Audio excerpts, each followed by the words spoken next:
Yeah, hello everybody. Hope you have a good lunch. We will move on now with the speaker of today.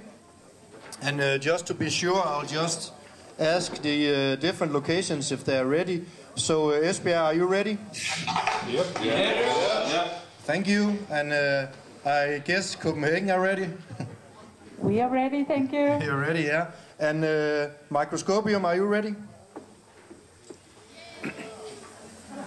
That's nice. And are we ready? Yeah! Super nice. So I'll now introduce Martin Bjerregaard from BetterNow, who wants to talk a little bit about where's the value when we have social innovation. And Martin is broadcasting in Copenhagen, so you will see him on the screen in 1 minute. And Martin will present himself, and he's here about half an hour. And then we'll ask some questions to Martin also from the various locations.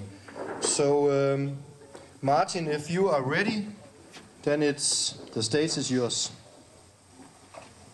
Yeah, I'm ready. Can everyone hear me? That's good.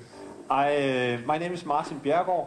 Can everyone see the screen on all locations? That's good. I am the CEO and co-founder of a company called BetterNow.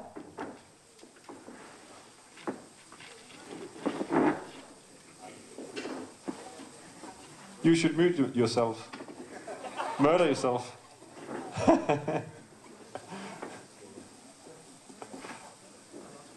Should I just continue?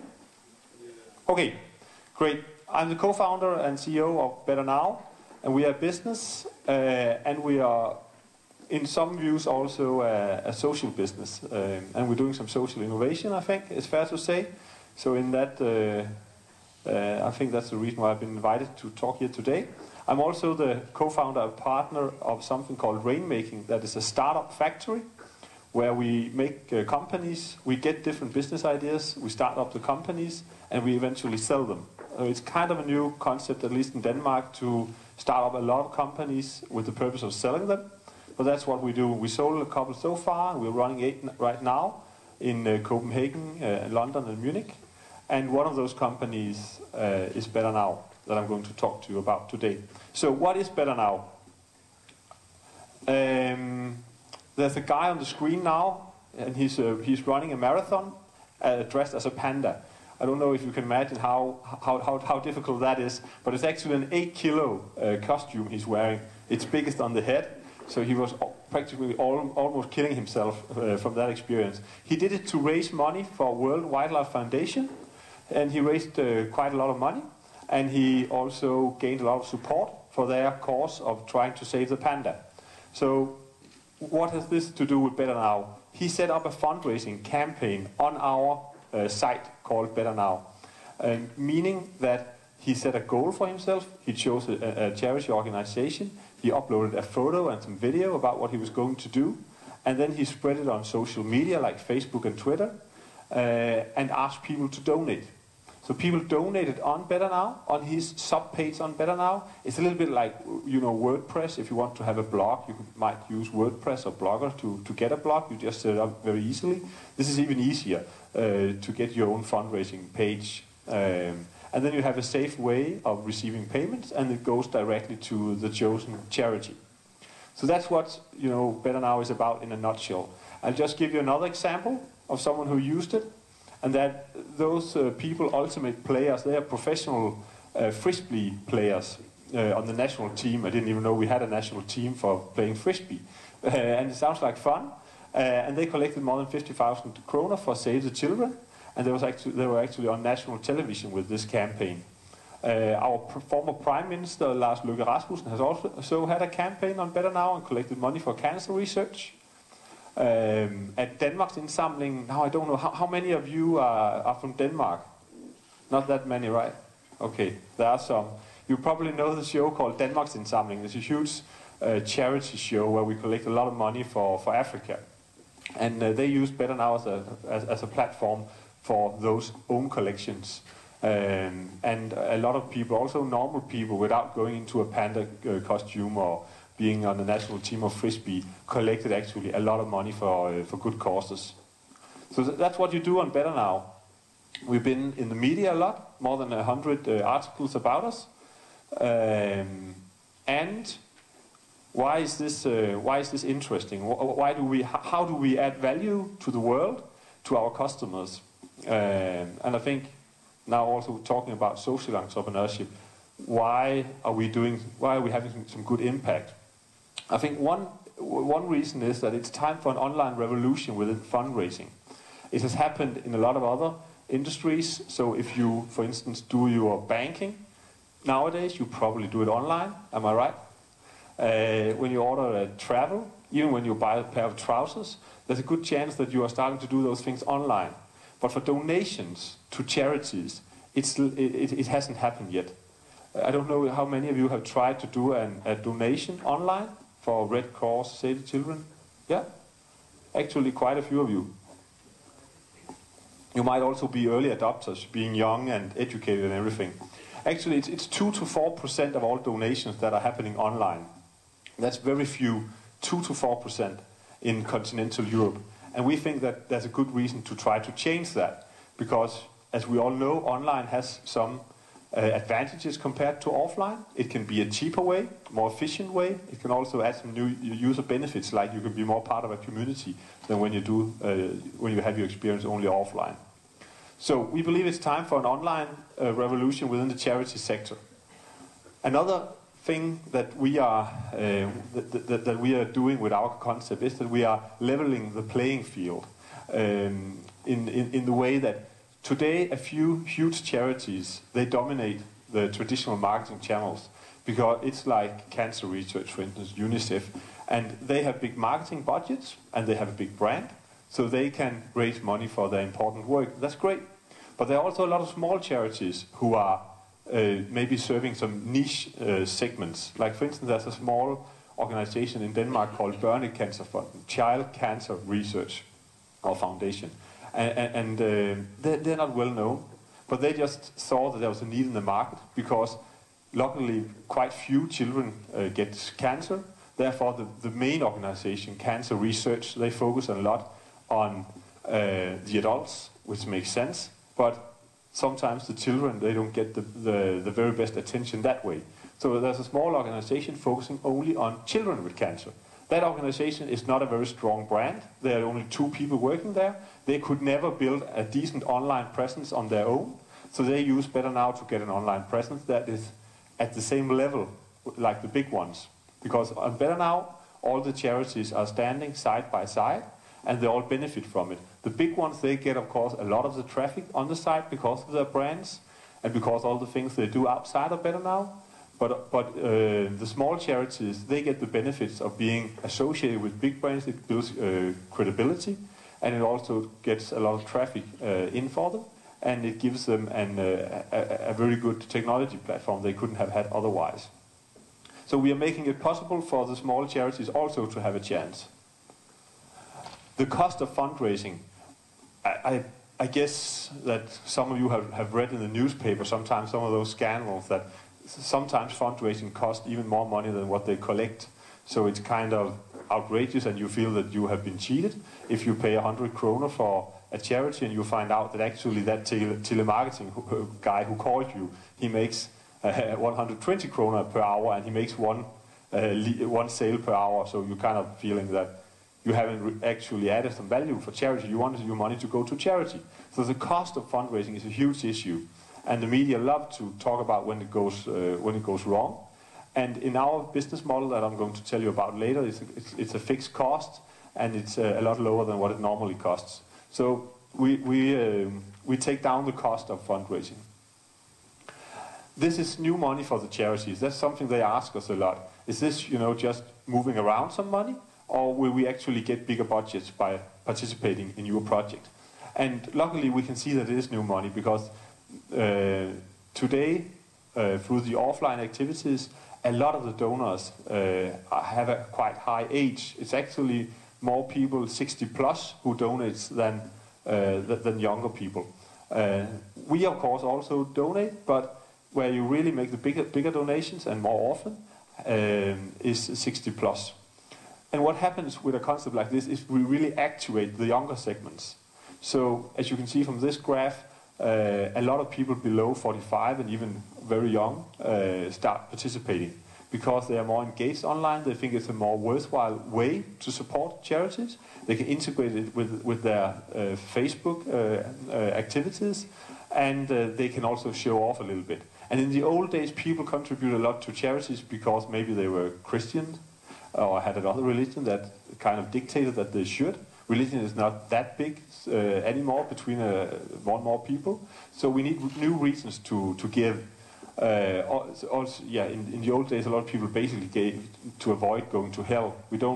That doesn't motivate that much anymore. So nowadays, it needs to be fun actually to donate, and we are making it fun to donate to charity, and we are giving you a way to brag about your project, so everyone can see that you give, and people kind of like that today in the X Factor age. So, what's our business model? That is to take 7.5% of the money we collect. So if we collect 100 kroner, $100, 100 whatever, we take 7.5% of that and pass on the money. So it's no cure, no pay. The charities, they have kind of a fixed percentage. They are sure not to be investing in something that's not good, that doesn't work for them. And 7.5% is a lot cheaper than their other fundraising channels. So they're really happy about this way of working. We are structured as a normal company. We're not profitable yet. Like many IT startups, it takes a while. So we have investors who have invested in the company. The first money came from Rainmaking, our startup factory. And then we got business angels, 6 business angels on board who have invested money in this. And we are trying to get to profitability, and hopefully we'll do that within a year. So it brings me a little bit to the question: what is social entrepreneurship anyway? Because it's a very modern term these days, and people like to say social entrepreneurship, social innovation. But what does it really mean, and how is it really different from normal entrepreneurship? Is normal entrepreneurship then the opposite of social, or that's what I would like to talk a little bit about. Normally, when we say social entrepreneurship, or if you Google it and you pick pictures, you get a lot of stuff like that. And I've been traveling quite a lot in India and Guatemala and Honduras and places like that. And when we ask them, we would like to see some of your social entrepreneurship, they always take us to places that looks a little bit like that. And I think it's great that he puts together a chair and that it needs to be done, and he does it even without a profit, and it's that's nice. But what often happens, the funny thing is that if you then say, I would like to go and see some entrepreneurship of the really ambitious kinds, then you meet the guys and the girls who are trying to make the next Facebook, people that are really driven and working on big ideas. And I think it's a little bit a pity, because it shouldn't be so that social entrepreneurship is less ambitious than normal entrepreneurship. So what is it that sometimes make it so? That's what I would like to investigate a bit further. I think it's very interesting. eBay, I don't think I need to introduce them to you. Everyone knows them. Most people have tried to use them. And what's interesting is actually this guy, Pierre Omidyar, who founded eBay in 1995 and took it public in 1998 and became a billionaire in the process. He actually said afterwards that he couldn't have seen himself do this as a non-profit. Not because he didn't want to, because he's actually a really nice guy. He gave all his money, or the majority of his money, to charity afterwards. But he didn't feel that he could have created that kind of growth, that kind of success within the non-profit model. And when I read that, I thought, that's kind of interesting. Why not? What is it that goes wrong there with the non-profit model? And that happens to be that non-profit models doesn't produce a lot of eBays. I'm sorry to say that there's not a lot of good examples of that, but there are a lot of good examples of companies like eBook and a lot of other companies that really go through the roof and has a massive social impact. Because imagine what eBay has done of good for the world compared to the guy doing his small chair. eBay has made it possible for millions of micro entrepreneurs to suddenly start doing their thing and selling it online. And I think it's a really interesting case that he thinks that this company could only be done in the for-profit model. Another example is Kickstarter.com. I don't know how many of you have heard about Kickstarter. It's admittedly a bit less well known than eBay, but it is growing a lot, and I'm sure that in a couple of years we will all have heard about it. It's a online platform where you can set up your own campaign, kind of like at BetterNow, but then you raise money for your own project, like making a game, making a painting, some kind of artist project. And then people pledge that they would like to give you money for this if you raise the amount that's necessary. And only if that amount is raised, you get the $10,000 or whatever, and then you do the app or the game or whatever you have pledged to do, and you deliver it to your supporters for free or cheap or something like that. They collected $100 million for all their users last year, which was their third year. It's a massive success. It's done as a company. It's like 60 employees sitting in New York. They take a cut, a bit similar to what we do at BetterNow, and they're just very, very successful. And it's interesting that, again, we have something that has a massive social impact, and again, it's within the for-profit model that they have chosen to do it. Another example that everyone knows is, of course, Facebook. I think we all agree that Facebook has had, all in all, a massive social impact for the world. You might, hate certain elements of it, but all in all, I think it binds people more together, and there's been a lot of positive side effects in that respect. And could Mark Zuckerberg have done Facebook as a non-profit? And I think, at least all that have seen the movie, we know he wouldn't have, because he was out for something else. He was out for the money also, and for the fame and the success in it. So at least a guy like Mark would never have tried to do Facebook if he couldn't make money on it. That's just the way it is. Then we can say, could someone else have done it then? Maybe, but so happens that they didn't. He did it, and he was also motivated not only by doing good for the world, but also by being allowed to make a lot of money. However, it's not black and white. There's something called Kiva. Kiva is a non-profit, American non-profit. It gives micro loans for basically poor people in Africa and Asia, and they have chosen the non-profit model. But actually, the CEO was asked if there was one thing you could change, what would that be? And he actually said he would have started as a for-profit instead. However, at that time when he started, that was very difficult to do in the US with their law structure for banking. But I just, again, I picked that up. I didn't get to interview him about it. I really understood why he said that. But I'm comparing that to my own situation and just thinking about that. So what is basically the difference between for-profit and non-profit? And it brings us to the big question, actually. You might as well just throw it on the table. Is it okay to make money? And I hope that's something maybe that some of you have some opinions about, and I'd like to be challenged on it, and maybe some of you would like to debate it afterwards. I know we have set aside some time for that, because I think it's a very interesting question.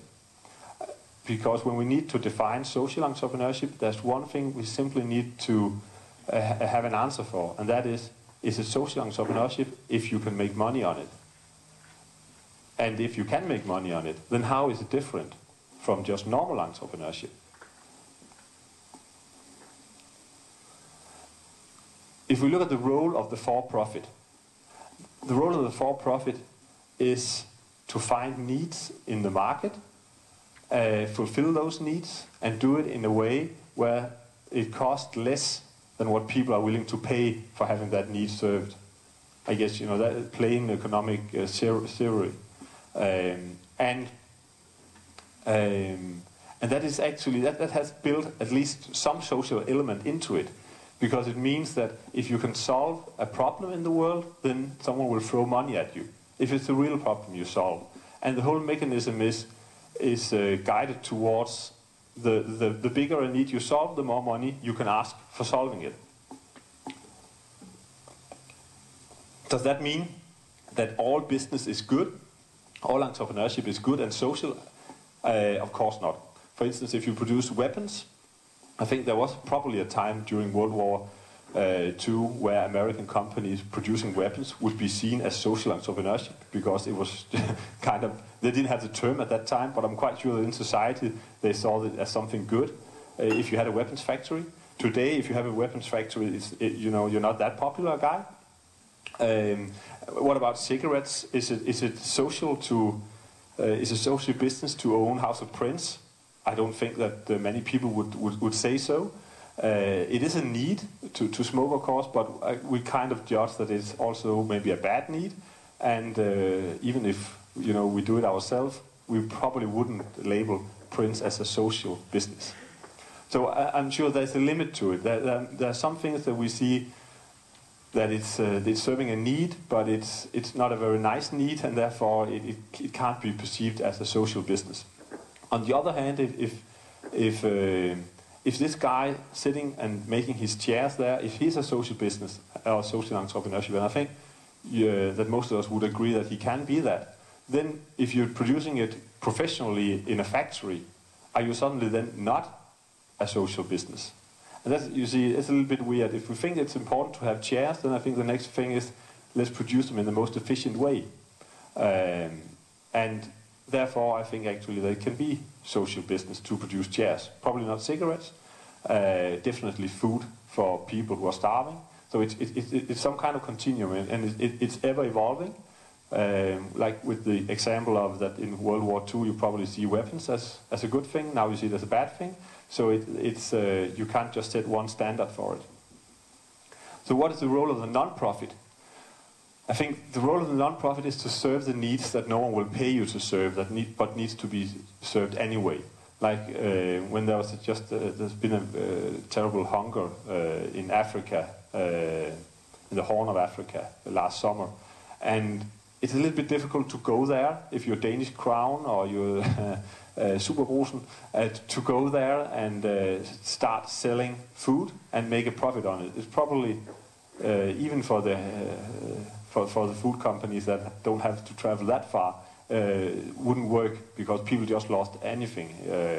So it's probably quite difficult to make a profit on that. Therefore, the companies don't go. Still, there's a situation to be resolved, and that's the role of the non-profit. And that's also, I think, all our customers who are working with needs for extreme poverty, and also for diseases like cancer research. There's definitely a need to buy the cure when it's out there, but maybe there's not enough money to throw after it before the cure is found. Therefore, there's something like cancer research, collecting money from all of us and then putting it into research. And I think all of that makes a lot of sense. So there definitely is a role for both non-profit and the for-profit sector. And sometimes there's a debate these days about, maybe it's been in some of the literature you've also been reading up to this course, I don't know, but there's a lot of talk about could we find a hybrid model? And I think, in some ways you can, but also you need to be cautious. Because how are you both a for-profit and a non-profit? It's a little bit like being pregnant. Either you're pregnant or you're not. And either you can make a profit or you can't. So what is a hybrid model? I think a hybrid model could exist, but it will need to start in one of the camps. It can't be completely hybrid because that would mean to be a little pregnant. But if you start with the for-profit sector, you can get a certificate for taking social considerations seriously enough. That happened in the US. So if you are a company like BetterNow, for instance, you could feel we actually qualify to being a social business. So let's try to get this certificate that we are. and then we'll have to answer a lot of questions and a little bit if you want to have German TÜV or ISO certification. So you need to live up to some demands and answer a lot of questions, and then you can get approved that you are a social business because you show that you really are trying to make a difference in the world and not only make money. So you have a kind of a dual purpose. But of course, in that model, you can still make money. What happens if you take away the opportunity for profit? And I think that's a really good question because when those guys, eBay and Kickstarter and Facebook, they wouldn't have done it as a non-profit, then you can ask yourself, why not? And what would have happened in my situation, in BetterNow, if we couldn't make money on it? The first thing would happen was that because we actually tried to do it as a non-profit first, we couldn't raise money for it. We asked for grants. We asked Velux-fonden, for instance. It was a bit difficult for all those big foundations to give us money. They more preferred to give it to something more tangible, like rebuilding a church in South Jutland or something like that. Giving it to an online platform where you can suddenly, what you're investing in is some source code, and that could be basically completely failed afterwards. So you could just have, who wants to be the project manager who gives away 1 million of Velux-funded money, and then after a year there's nothing to show for it? If you give it to a church in South Jutland, then there's a new roof or something. So it was, maybe we looked the wrong places, but at least with our capacity, we didn't succeed in raising money as a non-profit. Also, I didn't like the model of doing it so much because I was afraid what happens that you get some grants, you use that grants, and then you kind of, you need to go out and ask for grants again. So I would much rather have a solid revenue model.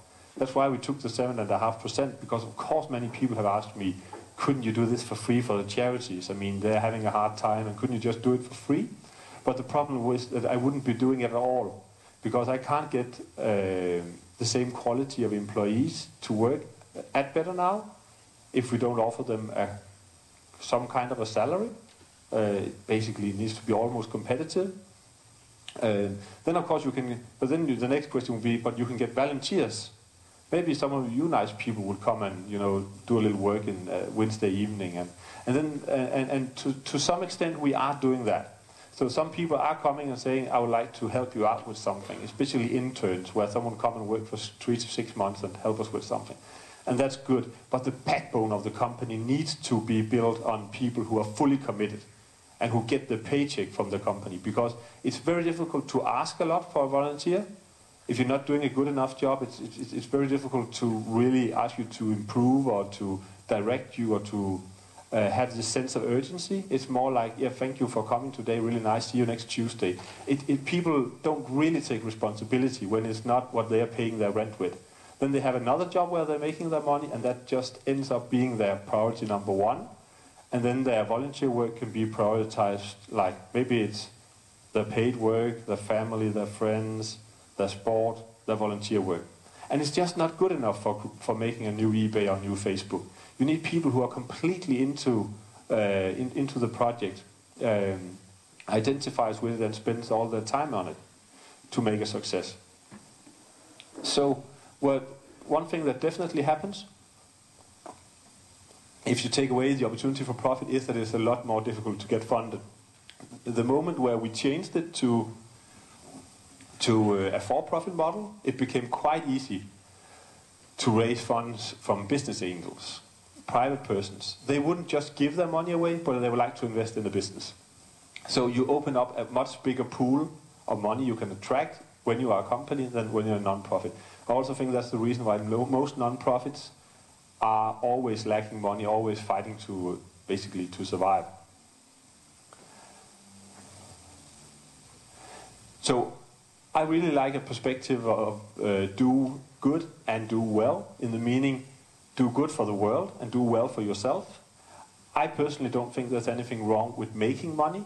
There can be something wrong with the way you spend money, or more importantly, the way you spend the resources of the world, basically.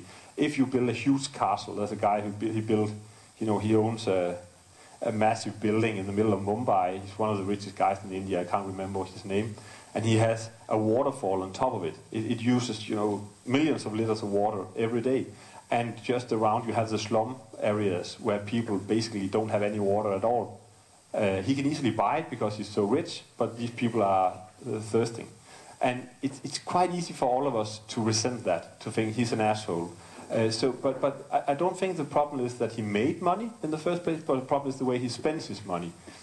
You can also, like the eBay guy, Pierre, he made a tons of money on eBay. I think that was great. And then he's also reinvesting it in making the world a better place through his foundation.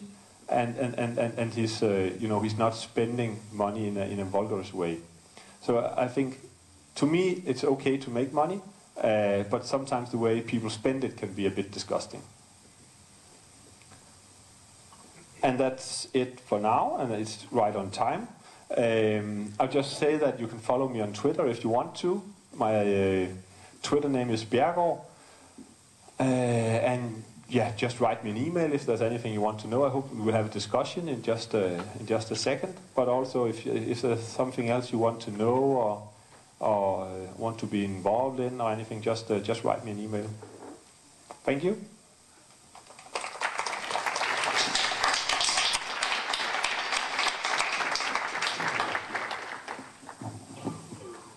Thank you very much, Martin, and thank you for sharing your knowledge. I actually think you answered a lot of questions which we have thought a lot about these days, so I think it was very interesting. And now we would like to ask you some question before you go to the chat room. And Esbjerg, do you have a question for Martin? Well, I was just wondering, we have had the same discussion about what is social innovation, because it can be tangible and intangible, and we have some ideas which are tangible, and that seems to be the issue. How many persons will these ideas impact? Is that also a part of the term social innovation? Can you hear me? Yeah, it's still working. I think what I've seen happening a lot is that when you're talking about, when you're adding the word social, then you also become less ambitious. Then it's okay that it only benefits like 50 people or something like that. And in my world, what is really interesting is to find something that has a big impact, a lot of people. And I just now briefly heard about two of the projects in this room, and kind of immediately I get the feeling that that because it needs to be social, then you compromise the scalability of it, and you get a little bit less ambitious. You're not trying to create the next eBay or the next Facebook. Instead, you are trying to help out a quite small amount of people. And I think that's a little bit of a pity. I think that social entrepreneurship should be as ambitious when it comes to scalability, growth, numbers of people involved, and numbers of people benefiting from this than normal entrepreneurship should. I don't know if that answers the question. Yes, thank you. Yeah, thank you. And I don't know if Copenhagen have questions, or maybe we should move to Microscopium. Do you have Copenhagen? You have some questions? Yeah, that's fine. We were thinking that we would give Klaus the chance this time. Okay. So Klaus in the Microscopium, do you have a question? Thank you. Hello, Martin. Thank you for a very inspiring presentation. Hi, Klaus. Hi. Martin, I was wondering, now we have all these project groups here around Denmark working with social innovation and entrepreneurship, and they are thinking about, how should we fund our project?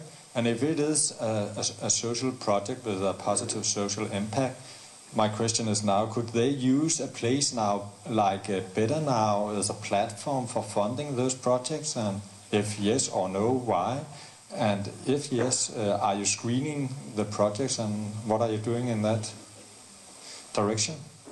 Yeah, I think actually the right place to look is Kickstarter when it comes to that. BetterNow is a platform for the approved charities to raise money. We talked a lot about, of course, if we should also open up for non-approved or new projects, private persons, companies.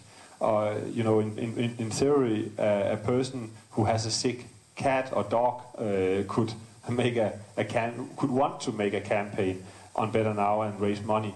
And in some countries there are platforms where you can do that. But we felt that for the credibility of the site, and because that's what our customers, all the big charities and all the small charities also, they really treasure their credibility. So it's important for them to be on a platform where you can only be if you are approved by the government.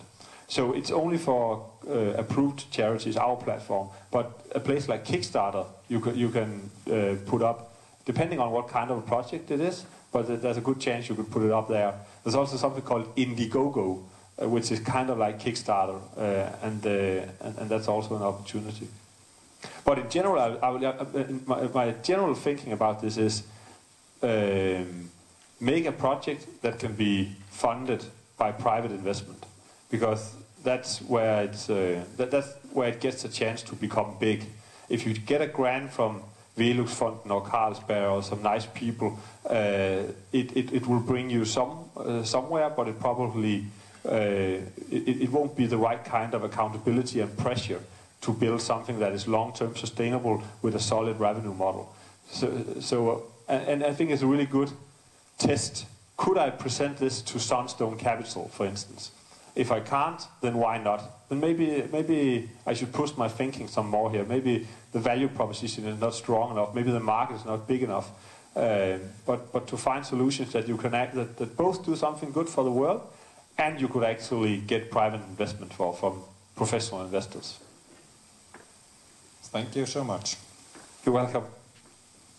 Yes, thank you. And Martin, now I would like to ask you, I think a lot of people here are thinking about if they want to make social innovation, can they earn enough money so they can make a living? And you probably said it, but I just have to understand it right.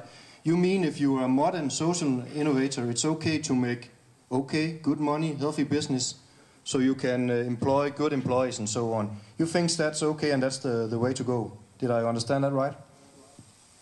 Definitely, yes. I would actually like to see a lot of people becoming rich from trying to help the world. I think that would be great, because that will incentivize even more people to try to do the same. I think it's a bit of a pity if you can only become rich on something that is not good for the world or kind of irrelevant for the world. And that's of course not the case, because as we talked about, eBay and Facebook they are examples of something that's pretty good for the world, and also you made a lot of profit on it. So I think Lars Jannik Johansen, he's a Danish guy who did something called what is it called? It's a fund, social capital, exactly. Social capital. It's the first attempt in Denmark to do a fund to invest in social entrepreneurship, and he talked about this guy in Aarhus who's a social entrepreneur. He does something called specialisterne, where people who have different disorders, what is it called, autism, they are actually doing computer testing. They're testing computer programs. And his ambition is to help 1 million with autism around the world get into a job. And like Lars Jannik said, I actually think this guy, if he does that, I want him to be a billionaire. And it's not his choice to make, but I kind of like the thinking that if you can really solve some of those big problems in the world, the guy who could solve world hunger, for instance, wouldn't we want him to be the next Bill Gates? I would personally. And I think it's a bit weird if we're saying that you can only make money on weapons and cigarettes. You can't be allowed to make money on eradicating poverty or getting people with autism into work. So definitely, I think it's only great. But of course, always it can be a difficult sell, because people still don't like to see someone making too much money on helping someone in need. and that is that's of course a tricky one. Thank you very much, Martin. Martin will go to the chat room now, and like yesterday, you can log into the homepage and you can chat to Martin and ask all your questions. Again, Martin, thank you very much. Shall we give him a hand again?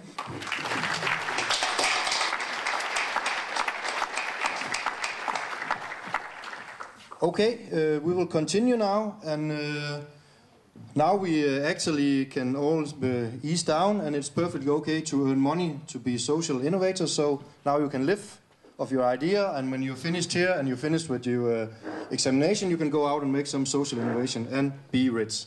So that's okay. And again, now just a little information. Don't be worried in some of the groups that you were working a big back and forth in this business plan, in this guide map. That's perfectly normal. That's what we made the map for. That's what you do when you work with innovation. And I can promise you one thing, the more you go back and forth, the easier it will be and the faster you will work. So it's not a waste of time. So some people are a bit frustrated about that. That's a perfectly normal way to work, like when you work with stage gates and so on. So it's fine. So keep up the good work, and please chat with Martin and keep up the energy. Bye-bye.